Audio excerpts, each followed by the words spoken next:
మంచి సమయంలోకి మనం వచ్చాం. ఒక్క మైకు మాత్రమే అది సౌండ్ పెట్టినాను, అత్తకి ఇవ్వాలి. ఎలిషమ్మ నిదానంగా స్పష్టంగా మంచిగా భయపడకుండా వాక్యము చదవాలన్న. అందరు తెలుసుకుందాం. మళ్ళీ ఆడికెందుకు వచ్చింది? మళ్ళీ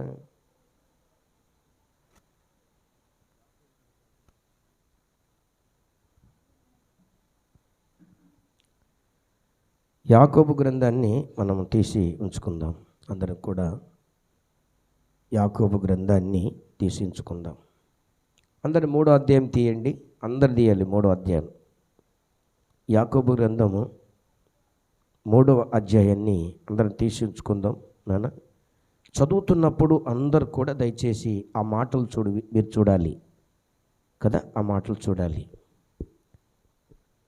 ఇప్పుడు 16వ వచనాన్ని మనం చదువుకుందాం. ఏలా అనగా మత్సరము వివాదము ఎక్కడ ఉండునో అక్కడ అల్లరియు ప్రతి నీచ కార్యములు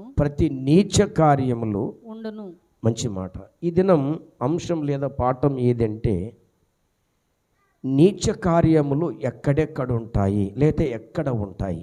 ఈ దినం పాఠం లేదా అంశం ఏది అంటే నాన్న, నీచ కార్యములు ఎక్కడ ఉంటాయి, ఎక్కడ ఉంటాయి అని మరి దేవుడు మనతో మాట్లాడుతున్నాడంటే రెండు విధాలుగా ఉంటాయి. ఒకటి మత్సరము, 2 వివాదము.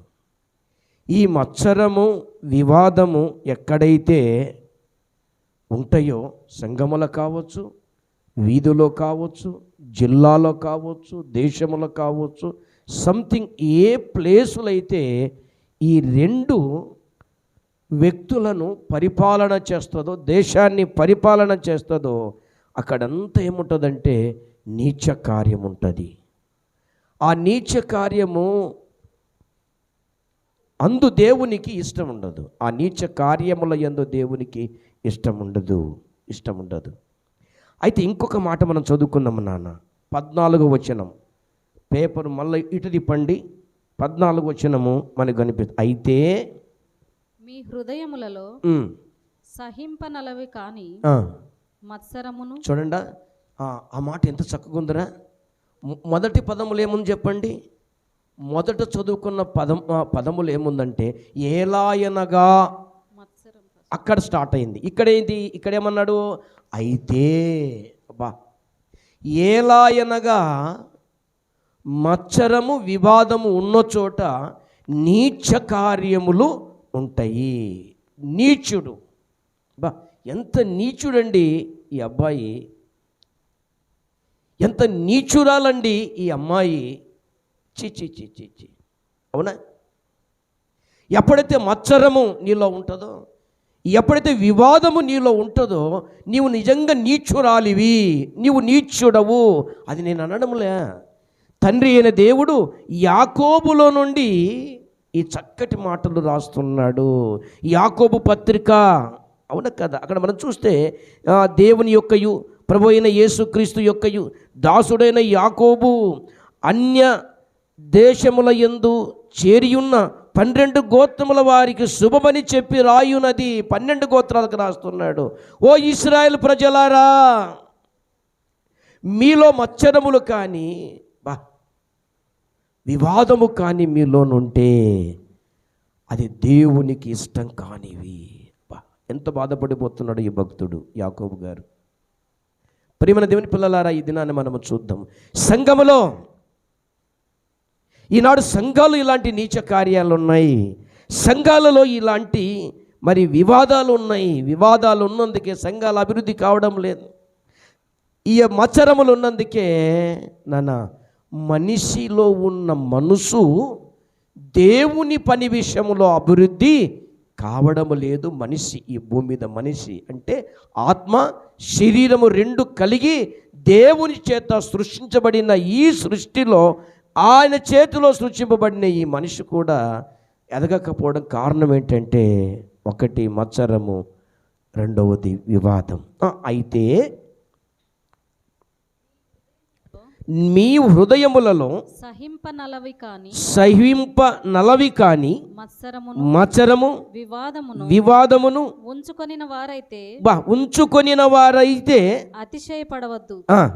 సత్యమునకు విరోధముగా అబద్ధమాడవద్దు. మంచిది అమ్మ. నిన్నటి దినమున నేను కర్నూలులో ఉన్నా. వైఎస్ రాజశేఖర రెడ్డి గారి చెల్లెలు మరి విమలమ్మ ఆంటీ గారు ఏం చెప్పారంటే, ఆడ ఉండేదంతా మేమే. అంటే మేమంటే ఎవర్రా చెప్పరే, మీకు భయమా?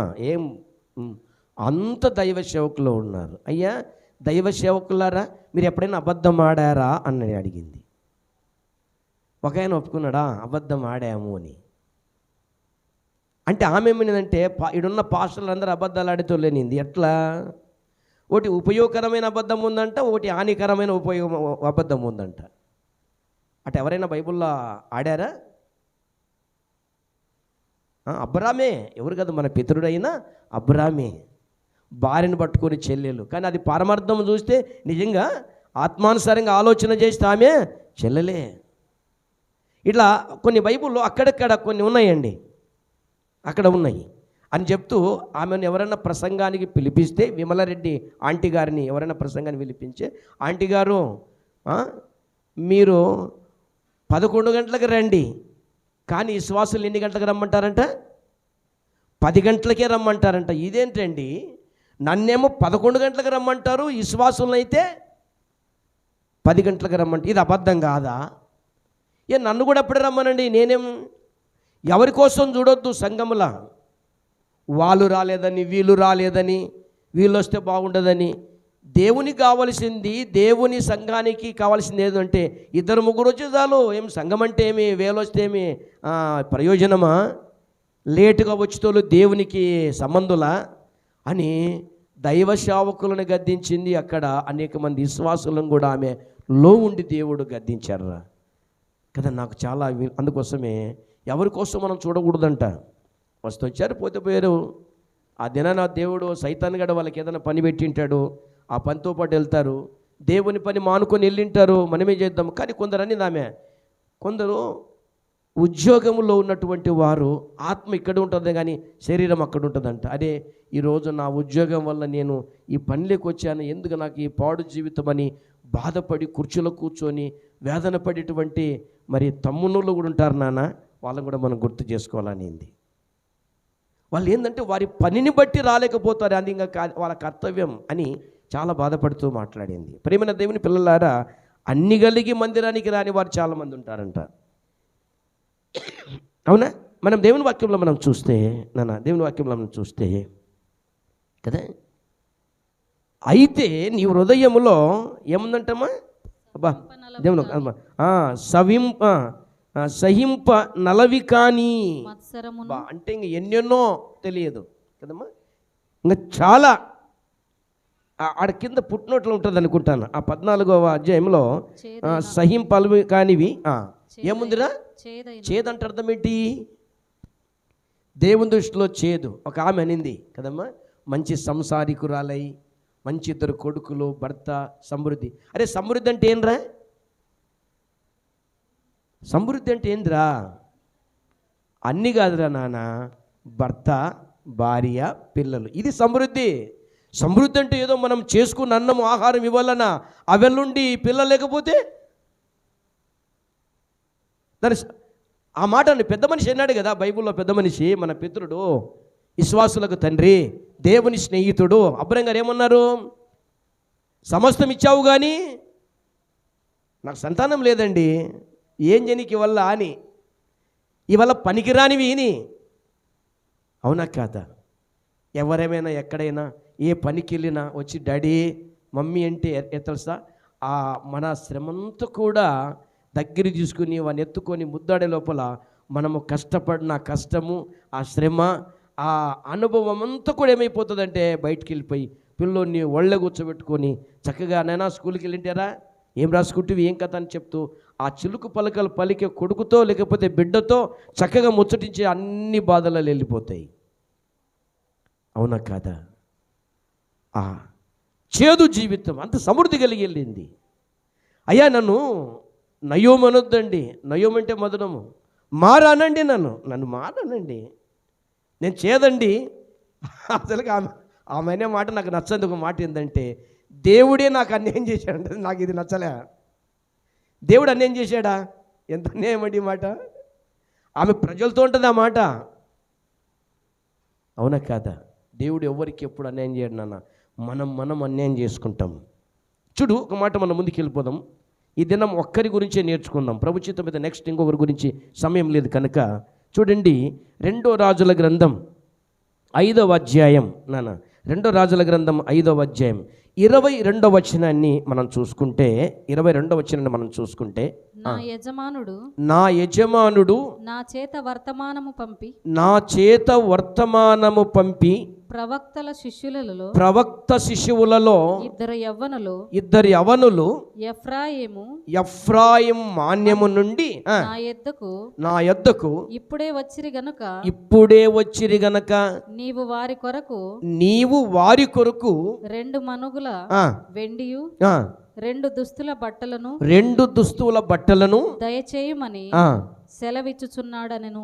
చాలు. ఇది ఇక్కడ మనం జరిగిన విషయాన్ని ఒక మాట మనం చదువుకుందాం. దానికంటే ముఖ్యంగా మనం ఏం చేద్దాం చూడరా, ఏం చదువుకుందాం? 15వ వచనం చదవండి. 5వ అధ్యాయంలో ఉన్నాం, ఎక్కడికి వెళ్ళొద్దండి. 5వ అధ్యాయం 15వ వచనం. అప్పుడు అతడు తన పరివారముతో కూడా దైవజనుని దగ్గరకు తిరిగి వచ్చి అతని ముందర నిలిచి చిత్తగించుము, ఇజ్రాయేలులో ఉన్న దేవుడు తప్ప లోకమంతటి యందును మరియొక దేవుడు లేడని నేను ఎరుగుదును. ఇప్పుడు నీవు నీ దాసుననైనా నా యొద్ద బహుమానము తీసుకొనవలసినదని అతనితో చెప్పగా అతడేమన్నాడమ్మా? ఎలీషా ఏమన్నాడు? నాయనా నాకు వద్దు అన్నాడు. ఈ సందర్భం ఎవరిది మనకు తెలుసు కదా. సందర్భం ఎవరిది? ఇందులో 3 ఉన్నారా. ఇశ్రాయేల్ ఉన్నాడు, ఇశ్రాయేల్ రాజు ఉన్నాడు, ఇశ్రాయేల్ ప్రజలున్నారు, తర్వాత ప్రవక్త ఉన్నాడంటే దేవుని దాసుడు ఉన్నాడు, దేవుని దాసుని దగ్గర సేవకుడున్నాడు. ఆ దేశానికి నయమానునటువంటి కుష్ఠరోగం కలిగిన ఒక వ్యక్తి అక్కడికి వచ్చాడు, సైన్యాధిపతి వచ్చాడు. రోగం బాగా అయిపోయింది. అక్కడ నుంచి దండిగా ధనం తీసుకొని వస్తే ఈ పెద్ద మనిషి ఏమన్నాడు? వద్దు అన్నాడు. వద్దనగానే ఇప్పుడు ఏమైపోయిందమ్మా అక్కడ? చెప్పండిరా, ఏమైపోయిందిరా? వివాదం వచ్చిందిరా. ఎక్కడొచ్చింది వివాదము? ఫస్ట్ ఎక్కడొస్తుంది వివాదం? అది ఫస్ట్ వెంటనే రాదు, ఫస్ట్ ఇక్కడ కలుగుతుంది. ఎక్కడ? హృదయములో వివాదం కలుగుతుంది. నన్ను అట్లయినా ఇట్లా చెప్పిరా నా మీద, అట్లా చెప్పిరా నా మీద, ఇట్లనరే అని చెప్పి అక్కడ స్టార్ట్ అవుతుంది. అక్కడ స్టార్ట్ అయ్యి ఎక్కడికి బయటకు వస్తుంది?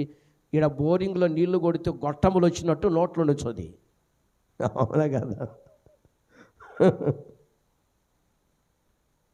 అని అక్కడికి వచ్చి ఆడొక చక్కటి మాట అంటారా. ఏ మాట అంటారు చూడండి, ఎక్కడుంది ఆ మాట? 26వ వచనంలోకి మనం వెళితే అక్కడ ఉంది.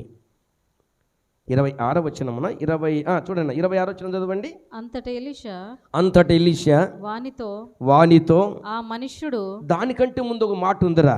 ఏమంటాడు? ఈ వస్తువులలో తీసుకోవటానికి, ఈ వెండి తీసుకోవటానికి నా యజమానునికి ఇష్టం లేకపోయింది, నేనన్నా తెచ్చుకుంటా అంటాడు. తన గుండెల్లో ఏమైపోయింది చెప్పండి? అలజడి ఏర్పడింది, మత్సరం ఏర్పడింది. అమ్మాట చదువున్నాను, ఎక్కడ చక్కగా ఉందన్నమాట. చదవండి, బైబిల్ అనుభవం ఉండాలి. చెప్పుతేనే చదివేది కాదరా నాన్న, ప్లీజ్ కదా. ఆ మాట ఉంది, నా యజమానునికి ఇష్టం లేదు, నేనన్నా తెచ్చుకుంటానని చెప్పేసి ఈ యొక్క హిజ్కియా తన మనసులో వివాదము రేపుకున్నాడు. తర్వాత ఏమంటే మత్సరపడ్డాడు. ఏమి ఈ వ్యక్తి? ఎన్నో వచనం? నీకు అనుకూలమైతే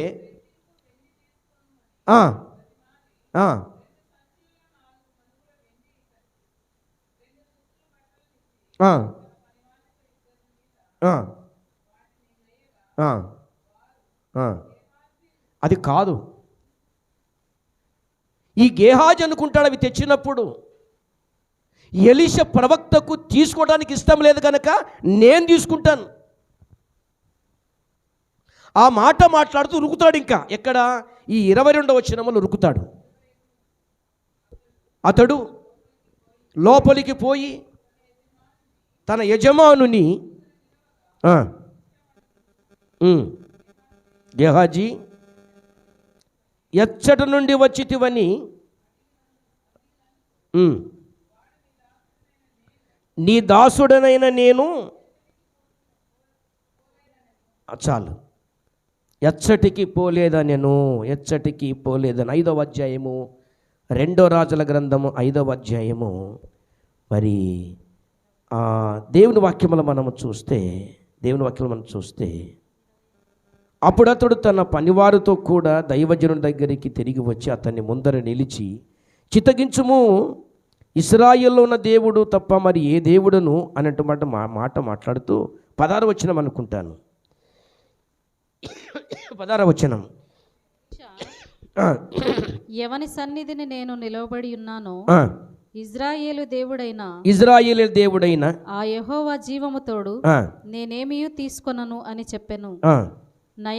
నయమాను అతనిని ఎంతో బతిమాలినను అతడు ఒప్పుకోకపోయాడు. ఇప్పుడు 17వ వచనములు ఉంటుంది అనుకుంటాను. అప్పుడు యెహోవా అని కింద అంటూ నీ దాసుడిని నాకు ఇప్పించకూడదా అని మాట్లాడతాడు. అక్కడ తెలుసా ఆ సందర్భంలో నాకు పిచ్చిటి బాగుండదు కదా, ఈయన ఎందుకు ఇట్లా చేశా, వివాదం ఏర్పడింది. అది మనసులో వివాదం ఏర్పడింది. రంక ఆ మాట చూడండి, అక్కడ చూడండి, చక్కగా ఆ మాట ఉంటుంది. చదువునా. అప్పుడు యెహోవాకు తప్ప దహన బలి అయినను మరి ఏ బలినైనను ఇతరమైన దేవతలకు నేనికను అర్పింపను. 2 కంచర గాడిదలు మోయిపాటి మన్ను నీ దాసుడనైన నాకు ఇప్పించకూడదా? నా యజమానుడు మ్రొక్కుటకు రిమ్నోను గుడిలో. అది అక్కడున్న సందర్భాన్ని బట్టి చెప్పుకుంటూ వచ్చేసి ఏంటంటే నెమ్మదిగా పోమ్మంటాడు ఆయన్ని. 20వ వచనం అంతటా దైవజనుడు ఎలీషా శావకుడగు గేహాజీ సిరియవాడైన ఈ నయమాను తీసుకొని వచ్చిన వాటిని అంగీకరించుటకు నా యజమానునికి మనసు లేకపోయిన. అది చదవాల మీరు. అంత క్లియర్గా అంత చక్కగా నేను చెప్తున్నప్పుడు అవి తీసుకోవడానికి నా యజమాను ఇతనిలో ఇంకా మత్సరం ఏర్పడింది, వివాదం ఏర్పడింది.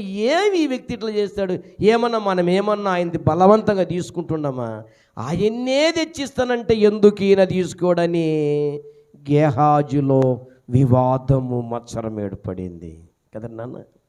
ఏర్పడింది కనుక నేను చేశాడు చెప్పండి అమ్మా. ఈ ఎక్కడ 22వ వచనములో పరుగున వెళ్ళిపోయాడు. ఎవరు చెప్తే వెళ్ళిపోయాడు?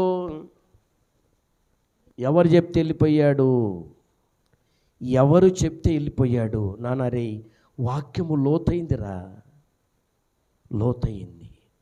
తన మనసు చెప్పుతే వెళ్ళిపోయాడు. మనసుతో మాట్లాడుకున్నాడు. ఇదే తన మనసులో వివాదం ఏర్పడింది. అరే ఎందుకు ఈయన ఎలా చేశాడని మనసులో అనుకుని ఏం చేశాడు తెలుసా? పరుగున ఏం చేశాడు నాన్న? శాపం తెచ్చుకునికి వెళ్ళాడు. చూడండి ఆడ చక్కగా ఎంత చక్కగా ఉందో మాట దేవుని వాక్యంలో. శాపం తెచ్చుకునికి వెళ్ళాడు. ఇప్పుడు చదవండి 26 వచ్చిన మనకు అర్థమైపోతుంది. అంతటి ఎలీషా వానితో ఆ మనుష్యుడు తన రథము దిగి నిన్ను ఎదుర్కొనుటకు తిరిగి వచ్చినప్పుడు నా మనసు ఏ మనసు అంటమ్మా? ఇప్పుడు ఎవరి మనసురా చెప్పండి నాన్న, ఎవరి మనసురా? ఇక్కడ గేహాజీని అంటున్నాడు ఎలీషా. ఓ గేహాజీ, ఒరే దుర్మార్గుడా,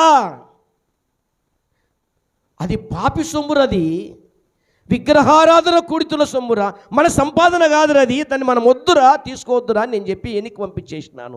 కానీ నీ మనసులో నీవు అనుకున్నప్పుడు నా మనసు నీతో కూడా రాలేదా? ద్రవ్యమును ఆగరా, ఇక్కడ ఎగ్జుర్రా, అవునా కాదా? ఎక్కడ వివాదం ఏర్పడింది? మనసులో వివాదం ఏర్పడింది. అంతా నేనే చేయాలనా? మరి ఈడున్నలో అందుకే ఎవరికైనా ఉంటుంది, నేనే నాకే చెప్తావా, నేనే నా దొరికింది అనే వాళ్ళు లేరా? అవునా? కుటుంబంలో తండ్రి ఉంటాడు, పెద్దోడు బాగా పని చేస్తే పెద్దోడు నీకు ఒక్క పని చెప్తుంటాడు, నువ్వు చేయరా, వాడు చిన్నపిల్లలు చేయరు, అంత నాకేనా, వాళ్ళకి చెప్పవా? నేను ఒక మాట చెప్తాను, తండ్రి నీకు ఎక్కువ పనులు చెప్పటం వల్ల నీకేమో తెలుసా, దీవెన వస్తుంది, జ్ఞానం వస్తుంది, అనుభవం వస్తుంది. నువ్వు ఎలా సంపాదించుకున్నాలో, ఎలా మాట్లాడాలో నేర్చుకుంటావు.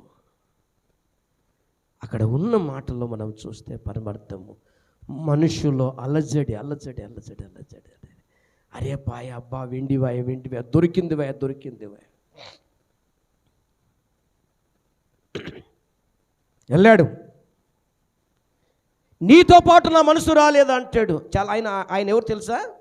ఎలీషా ఆ స్థితికి ఏమైపోయాడురా అంటే ఈ కండ్ల మాందల్యం వచ్చేసింది, మనిషిని గుర్తుపట్టలేడు. స్వరం ఉంటేనే, ఇంకొక ఆయన ఉన్నాడు బైబుల్లో, బాగా డ్రెస్ వేసుకొని వచ్చింది, మారు వేసుకొని, అంటే రాణెమ్మ కానట్టు వచ్చేసింది. వచ్చేసి దేవుడు చెప్పాడు, ఆమె వాకిలికి రాగానే నువ్వేం చెప్పాలి తెలుసా? నా గడప దాటి నీ గడప దగ్గరికి వెళ్ళబడి నీ కొడుకు చనిపోతాడని చెప్పమని చెప్తాడు దేవుడు. తండ్రి అయిన దేవుడు చెప్పమంటాడు. ఇట్లా నేను కానీ చెప్తే ఊకుంటారా? ఎంబడబడి కొడతారా? ఆ చర్చికే వద్దబ్బా అంటారు కదమ్మా. తండ్రి చెప్పమన్నప్పుడు, దేవుడు చెప్పమన్నాడు, చెప్పకపోతే ఎట్రా? ఆలోచన చేయండిరా. అరే గేగాజీ, ఏందిరా ఇట్లా చేసావు బాబా. ఆ రథము మీ ఇద్దరు ఒకరితో మాట్లాడుకున్నప్పుడు, మీ మనసులు మీ నోళ్ళు మాట్లాడుకున్నప్పుడు అక్కడికి నా మనసు వచ్చింది తెలుసా గేహాజీ, ఏమనుకున్నావురా? అవునా కాదా?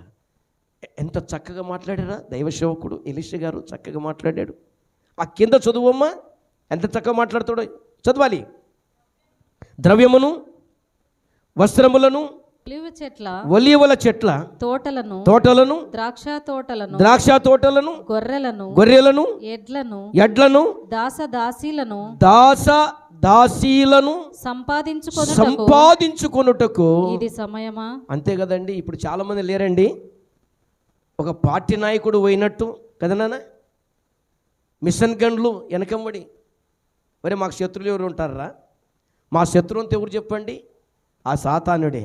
కానీ శత్రు సాతానుడే. కానీ మనం ఆశ్రయించిన దేవుడు, మనలను కాపాడే దేవుడు, మనల్ని ఆదరించే దేవుడు, మనకు సహాయం చేసే దేవుడు చాలా గొప్పవాడు ఆయన.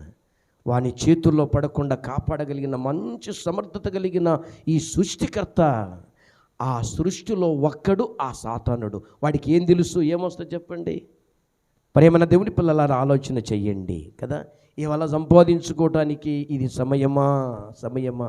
గేహాజీ ఏం రా ఇలా చేస్తేవి అంటాడు. వివాదములు ఏర్పడడం అంటే అక్కడి నుంచి స్టార్ట్ అవుతుంది. చూడండి ఇప్పుడు ఏం చేశారు ఆయన? వివాదం వల్ల ఏం సంపాదించుకున్నారా? ఎక్కడ సంపాదించుకున్నాడు? మనం చూస్తే మరి ఆ కుష్ఠాన్ని సంపాదించుకున్నట్లుగా వాక్యములు రాయబడింది. ఆ మాట చదవండి, ఎక్కడుందో మాట చదవండి. చదువు తల్లి. కాబట్టి నయమాను కలిగిన ఈ కుష్ఠము నీకును, ఎవరెవరికంటండి? నీకును నీ సంతతికి సర్వకాలము అంటియుండును. ఇది అంటేది కదమ్మా, అంటు లాంటిది ఇది. అవునా? అంటు అంటే అర్థం ఏంటి? ఇతరులు వాపించేది. మీరు కొంచెం డాక్టర్ కదా, ఏది చెట్టుకు చెట్టు కూడా మొలిపించే ఉంది. అవునా? అంటు మామిడి అంటారు కదా. ఒక చెట్టు తెచ్చి ఈ చెట్టును తొలిచి ఆ చెట్టులోకి వచ్చి చెట్టులో ఉన్న రసం ఆ నాటిన ఆ కొమ్మలోకి వెళ్ళిపోతే దాని స్వభావం దీనిలోకి వచ్చేస్తుంది, అది చక్కగా మొలుస్తుంది. అవునా? అందుకోసమే చాలా వరకు అంటు మామిడి తోటలని అంటుంటారు. అంటే అంటు ఇది అంటు కాదోయ్. ఏ అంటే ఇది వ్యాధి, కుష్టు వ్యాధి. వాళ్ళను ఊరి బయట పెడతారు. ఎందుకు తెలుసా? అతని మీద పడినటువంటి ఈగ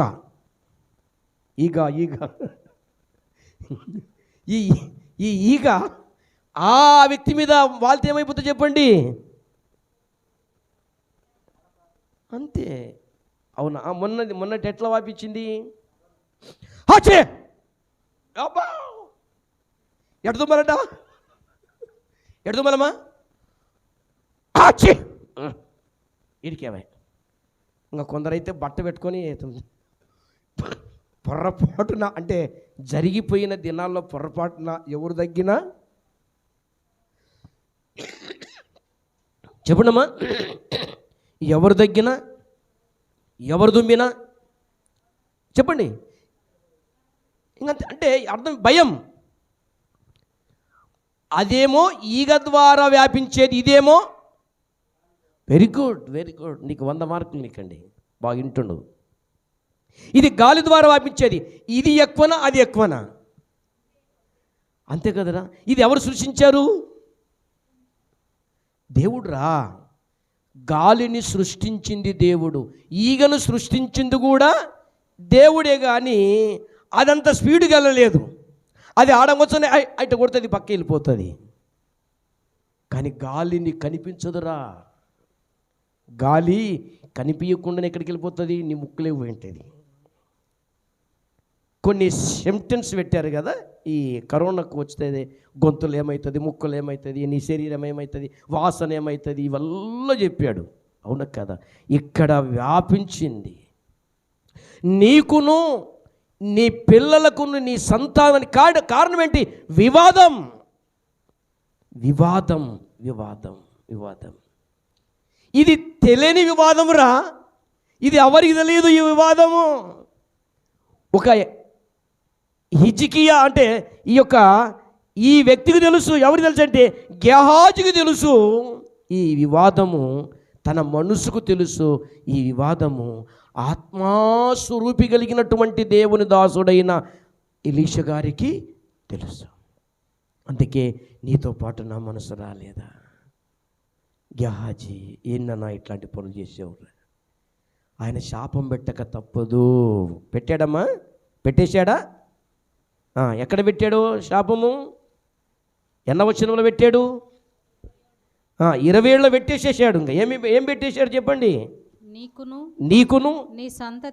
నీ సంతతికిని సర్వకాలము అంటి ఉండునని చెప్పగా వాడు మంచు వలె తెల్లనైన కుష్ఠము కలిగి ఎలీషా ఎదుట నుండి బయటికి వెళ్ళెను. బా, ఏ వివాదం మరి ఇది? ఆస్తి వివాదం. అంతే కదండి. ఆస్తి వివాదం ఉందా? ఆస్తి వివాదం. కారణం అన్నదమ్ములు ఎందుకు చంపుకున్నారు? ఆస్తి వివాదం అండి, మత్సరం అండి. ఆస్తి వివాదం అండి, మత్సరం అండి. ఈ అమ్మాయి అబ్బాయిని ఎందుకు చంపేసింది? మత్సరం, మత్సరం. ప్రేమన దేవుని పిల్లలారా, ఆలోచన చెయ్యండి, ఆలోచన చెయ్యండి. అవునా? రోమిలకు రాసిన పత్రిక తీయనా? రోమిలకు రాసిన పత్రిక 2వ అధ్యాయము 8-9 వచనాలు చదువుకుందాం. అక్కడ ఏముందో చూద్దాం. అంటే అపోస్తలుడు పౌలు గారు ఆ రోమా సంఘానికి, అక్కడున్న దైవ బిడ్డలకు ఏం రాశాడో పరిశుద్ధాత్మదేవుడు తన ద్వారా ఆలోచన చేద్దాం. చూడండి. అయితే భేదములు పుట్టించి సత్యమునకు లోబడక, చూడండిరా, భేదమును పుట్టించి సత్యమునకు లోబడక దుర్నీతికి లోబడి వారి మీదికి దేవుని ఉగ్రతయు రౌద్రమును వచ్చును. అంతే కదా నాన్న? ఇది రౌద్రమేరా. రౌద్రం అనే మాట దేనికి అంటారు చెప్పండి? రౌద్రం అనే మాట దేనికి అంటారు? సముద్రానికి కోపం వస్తుందా? వచ్చిందా లేదా కోపం? అదేనైనా సునామీ కోపం వచ్చింది. కారణం ఏంటి? దేవుడు చెప్పాడు, లే కోపడు, భూమి కోపడు. కోపడితే కొందరు ఏం చేస్తారండి? భర్త అంటది భార్య అని, భార్య అంటది భర్తని, ఎగిరి పడతలే పో ఉండు, ఎగరడం అంటే ఎగరడు. తన మాటలు, తన ఆలోచన, తన తలంపులు, తనలో ఉన్నటువంటి ఆ దౌర్భాగ్య జీవితాన్ని బట్టి తన యొక్క సాటిన సహాయకురాలు అనసటానికి ఏం చేస్తుంది? ప్లాన్ చేస్తుంది. కానీ ఎగిరెగిరి పడతాడు. ఎగిరెగిరి పడే పేలం ఎక్కడ పడుతుందిరా? పొయ్యిలో పుడుతుంది. Very good. పెన్నె మీద ఉంటే టేస్ట్ ఉంటుంది, కానీ పొయ్యిలో పెడితే బొగ్గ అవుతుంది. ఎవరికైనా పనికి వస్తుందా? మనం కూడా అంతేనా రే? మనం కూడా అంతే. దేవుని వాక్యంలో ఆలోచన చేస్తే అబ్బా, సత్యమునకు విరోధముగా, ఈయన సత్యానికి విరోధంగా చేశాడా? చేశాడు. వద్దన్నదని దైవ సేవకుడు వద్దంటే వద్దు అంతే. వెళ్ళొద్దు అని దైవ సేవకుడు చెప్తే దేవుని సేవకుని మాట ఖచ్చితంగా వినాలి. అక్కడికి వెళ్ళొద్దు, మంచిది కాదు. అక్కడికి వెళ్ళటం వల్ల అవిశ్వాసం నీకు వస్తుంది. అక్కడికి వెళ్ళటం వలన నీలో దుర్మార్గపు ఆలోచనలు వస్తుంది, వ్యతిరేకం వచ్చేస్తుంది, అహంభావం. ఎంతలే ఆయన చెప్పేది మనం వినేది లే అనేది నీలో వస్తుంది. ఇప్పుడు ఎవరైనా ఉన్నారమ్మా దైవ సేవకునికి వద్దంటే వెళ్ళని వాళ్ళు ఎవరైనా ఉన్నారా? కదా, వద్దంటే కూడా వెళ్ళేవాళ్ళు ఉన్నారు. ఈయన వద్దంటే వెళ్ళాడు, కుష్టు తెచ్చిపెట్టుకున్నాడు. తనకొక్కరికి కాదరా, తన ఇంటికంతా. ఒక మాట మనం చూసుకుందాం చూడండి, సమయం లేదు, దాన్ని కూడా మనం క్లియర్గా పూర్తి చేసుకుందాం. చూడు, ఎస్తేరు 3వ అధ్యాయము 2వ వచనం. తిననా ఎస్తేరు ఎస్తేరు గ్రంథములో నుండి అరే 3వ అధ్యాయము 2వ వచనం చూడు, చదవాలి. ఎస్తేరు గ్రంథము 3వ అధ్యాయము. కాబట్టి రాజు గుమ్మములనున్న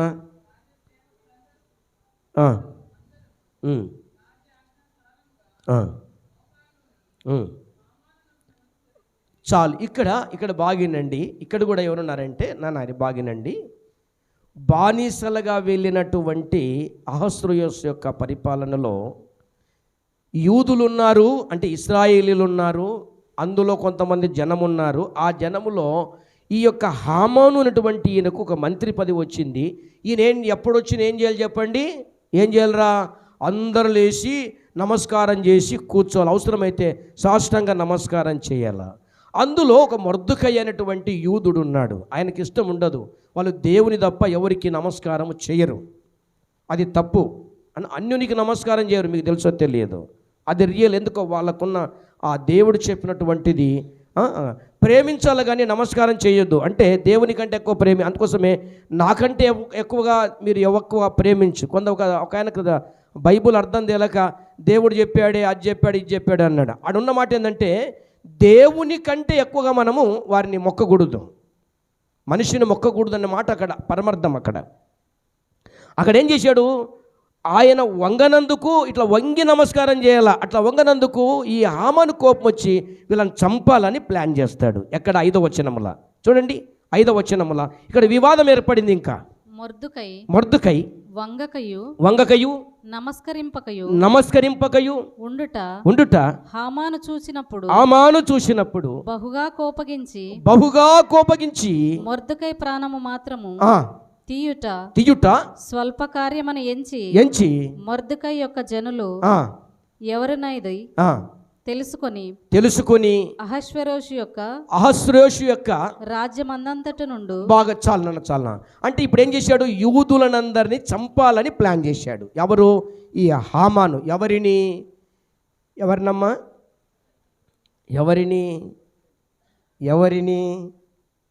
ఎవరిని? అహస్వేరోషు యొక్క భార్య సంతానాన్ని అని చెప్పాలి మీరు. ఆమెనే కదా, ఈ మొర్దెకై బిడ్డనే కదా ఆమెనే కదా. ఎవరు? అహస్వేరోషు యొక్క భార్య మాట వింటాడా, జనుల మాట వింటాడా? దాదాపుగా ఒక మాటతో చెప్పాలంటే భార్య మాట వింటాడు. అవునా? ఇంకా భార్య తెలియదు ఈ విషయం, తెలిసిన తర్వాత భర్తకు తెలియదు. బాగా వినండి నాన్న, వాక్యము చాలా లోతుగా ఉంటుంది. దేవుడు చక్కగా మాట్లాడుతున్నప్పుడు మనం ఆలోచన చేయాలి. ఇక్కడ మనం చూసినప్పుడు నిజంగా మొర్దెకై సంతానమే, ఆమెనే ఆరి యొక్క సంతానం. ఇప్పుడు ఏమైపోయింది? చంపాలని ప్లాన్ చేశాడు. ఈ వివాదం ఎందుకు వచ్చిందిరా? ఈ వివాదం ఎందుకు వచ్చింది? ఈ మత్సరం ఎందుకు వచ్చింది? వంగకున్నాడు. అరే నాకు నమస్కారం చేయాలా, నేను పెద్ద మనిషిని కదా, నేను అధికారిని కదా, అవునా కదా? ఈనాడు భూప్రపంచం మీద ఇక్కడ వినండి బాబు, ఇక్కడ విన్నానా, భూప్రపంచం మీద అన్నం పెట్టలేదని మొన్న రీసెంట్గా ఒక ఆయన కొడితే చచ్చిపోయింది. ఇది వివాదం అండి. అన్నం పెట్టలేదని, పండగకు కొత్త చీర కొనుక్కొని తేలేదని ఇసం పెట్టి చంపిన భార్య కూడా ఈ భూమి మీద లేకపోలేదు, ఉంది. అన్నం పెట్టలేదని కొట్టి చంపిన మొగళ్ళు ఉన్నారు, ఉండకపోలే. ఇది వివాదం. వివాదం ఎక్కడుంటుందో తెలుసా? మనుషులో వివాదం. ఇది నీచమైన కార్యం. అన్నం పెట్టలేదని, లేకపోతే అది చేయలేదని, ఇది చేయలేదని ఎదుటి వ్యక్తిని ప్రాణము తీయాలనుకునేది ఇది నీచ కార్యము. ఇది నీచ కార్యం ఎక్కడుంటుందంటే, ఎక్కడైతే మత్సరమో, ఎక్కడైతే వివాదం ఉంటుందో అక్కడ ఉంటుంది అన్నదమ్ముల గొడవలు. నా మాట వినలేదని, నాకు ఎక్కువ ఇవ్వలేదని. అవునా? మా ఊర్లో చిన్నగా ఉన్నప్పుడు, నేను చిన్న పిల్లోనిగా ఉన్నప్పుడు, అన్న ఆస్తి కూడా తనే తీసుకోవాలని తమ్ముడు ఏం చేశాడు తెలుసా? ఈ అన్న సేనికి పోయి వస్తుంటే తమ్ముడు బాంబు తీసుకొని వేసేసాడు. అది నేను చూశానండి. నేను చిన్న పిల్లవాడిని, నాకు బాగా గుర్తుంది. మా ఊర్లో ఇక్కడ తమ్ముడు అన్నను చంపేస్తే, ఇప్పుడు అన్న భార్య ఉంటుంది కదా, ఉంటుందమ్మా. ఆమెను ఎవరు చంపారు? తమ్ముని భార్య చంపింది. ఇప్పుడు ఆస్తి అంతా ఎవరిది అవుతుందండి అమ్మా? మత్సరం, వివాదం. ఆ వివాదము నుంచి ఈ అన్న కొడుకును కూడా చంపుతారేమోని తల్లి ఏం చేసింది? అన్న కొడుకు వాళ్ళ మామ ఇంట్లో అన్న కొడుకుని పెట్టేసింది. వాడు బాగా తయారైపోయి, బాగా ఇదైపోయి, ఎవరు చెప్పుకొని వివాదం పెట్టుకొని ఉంటారమ్మా? అందరూ మంచి వాళ్ళు ఉంటారా అమ్మ? మీరు వివాదం పెట్టరా?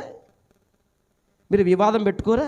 కొంచెం లేట్ అయ్యానుకో, చెప్పకుండా వెళ్ళాడనుకో, పెట్టుకోరా? అంత మంచి వాళ్ళు మీరు. నా అమ్మలు అటైతే కుటుంబంలో శాంతి సమాధానం ఉంటుందిరా. వివాదం. అవునా? ఇట్లా మనం చూస్తే దేవుని వాక్యములో మనం, అది కాకుండా ప్రపంచంలో ప్రేమించలేదని, పెళ్ళికి ఒప్పుకోలేదని ఏమ్రా గొంతు కోయడం.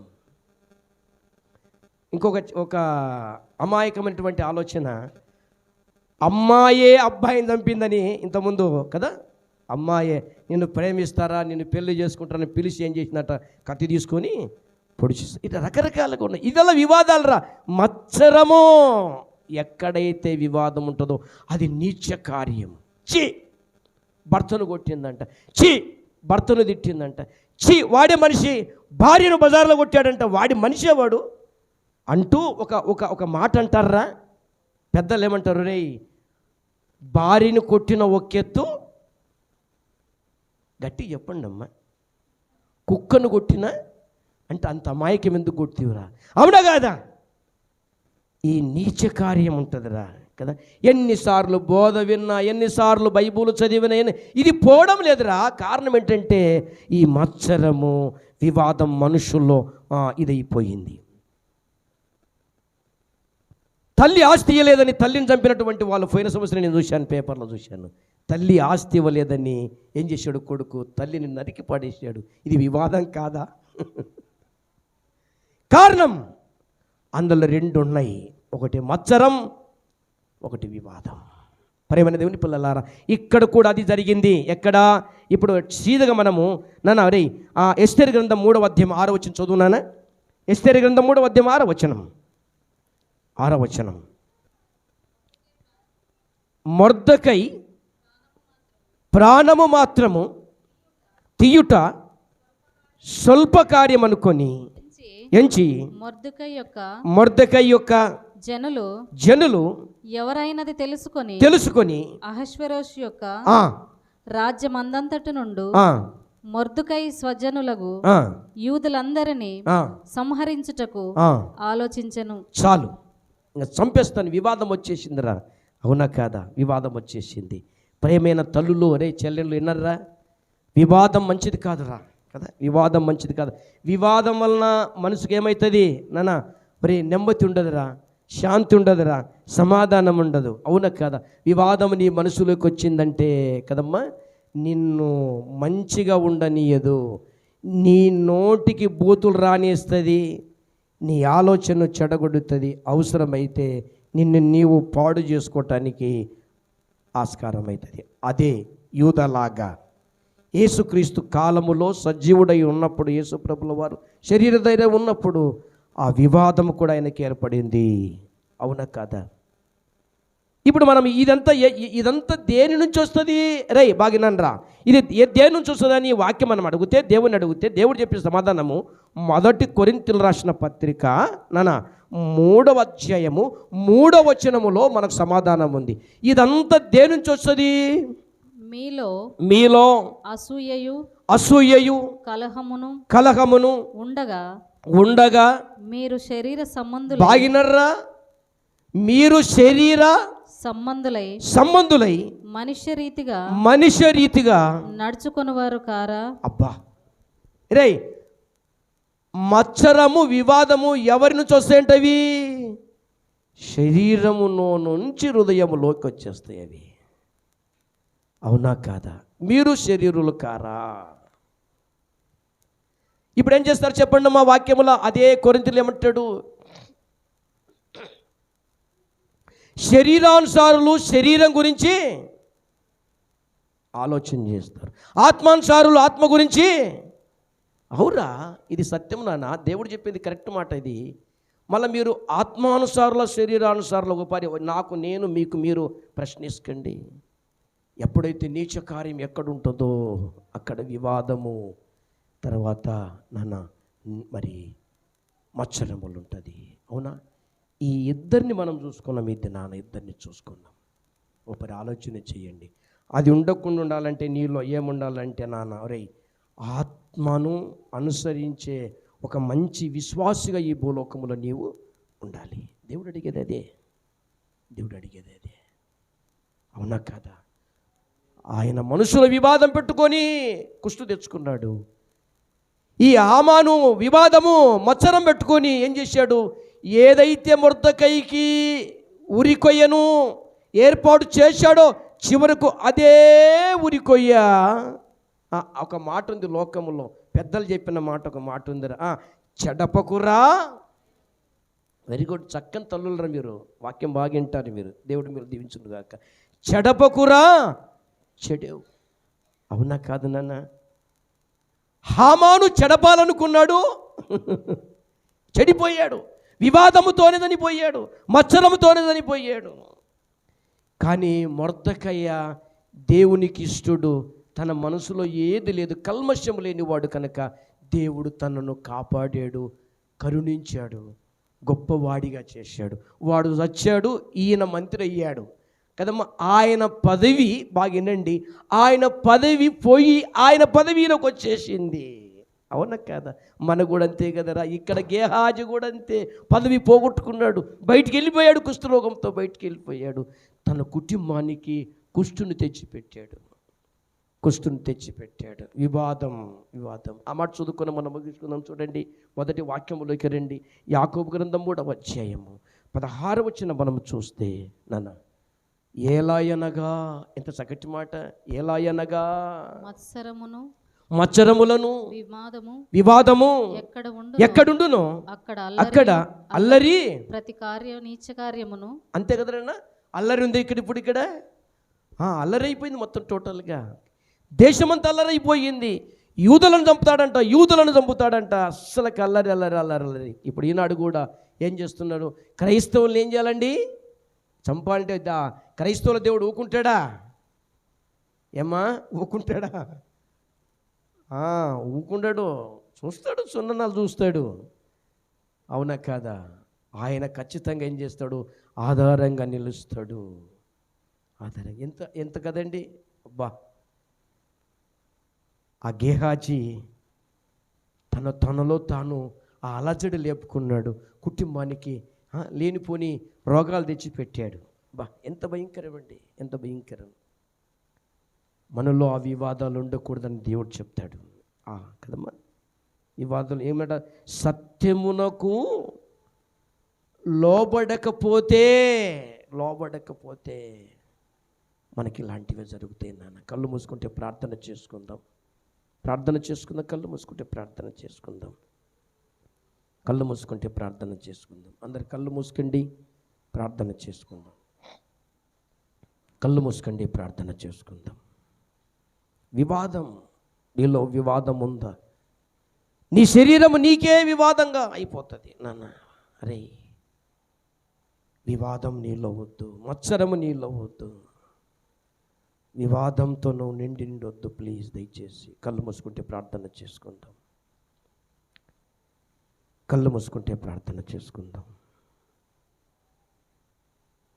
నాన్న, మీలో ఎవరికి ప్రేరేపణ దేవుడిస్తే వాళ్ళు ప్రార్థన చేయండి తొందరగా.